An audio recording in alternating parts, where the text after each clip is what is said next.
Buddy, Mike Brown back with you one more time with another lesson in Adobe Photoshop Elements 11 from Educator.com. We're down to playing around with stuff and showing you some things that are left after learning all your basic tools and techniques on just creating some cool stuff. Some of it can be done with one button, some of it you've got to think a little bit, and there are a lot of options for stuff that you can play with and come up with your own creations by multiplying and putting all sorts of things together.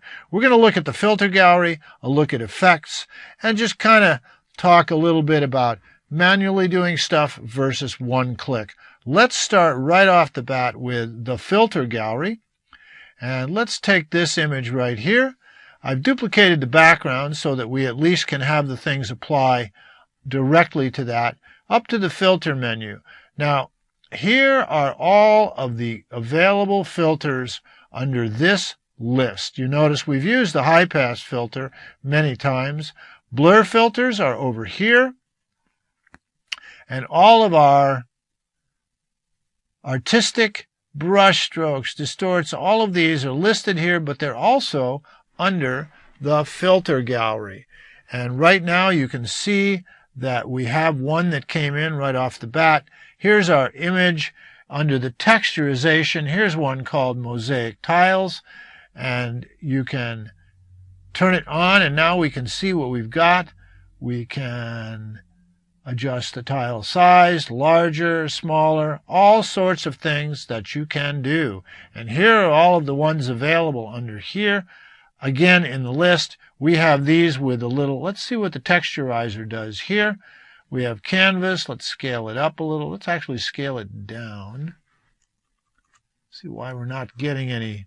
There's our canvas. Scaling and relief. Ooh, we don't want that much relief. There you go. There's one way to turn your image into a canvas.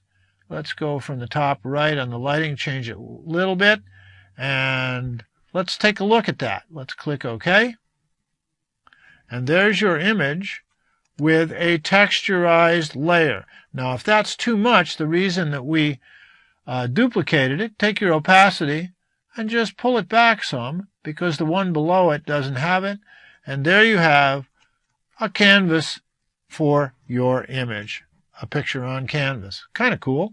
Let's go ahead and delete that layer, duplicate a new one. Let's go back to the filter gallery again and see what we've got. Let's try Crackleure and see what that does instead.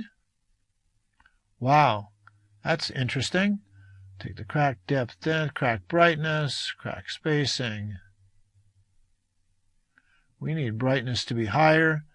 Just giving you the idea of what these are and that you can play with them as much as you want. That's kind of an interesting effect. I like that. It's a little dark, but we could change the exposure. And let's go up to stylize. That one is only got to use the sketch. These are all in black and white. We'll turn off the Crackleure right now. And let's go with, by the way, this is always going to work in your foreground color. So the foreground color is black right now. Let's go with bas relief and see what that does on this image. Turn it on. And there we've got pretty much of a 3D effect. Let's go with smoothness, see if that changes anything. Don't like that. I like it. How about top right lighting again and see what happens here. Now we're going to show you an interesting thing we can do with this one. Let's back it out. There we go.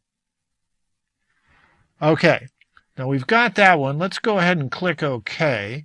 And now we have a layer that has it. You see it's the underlying one.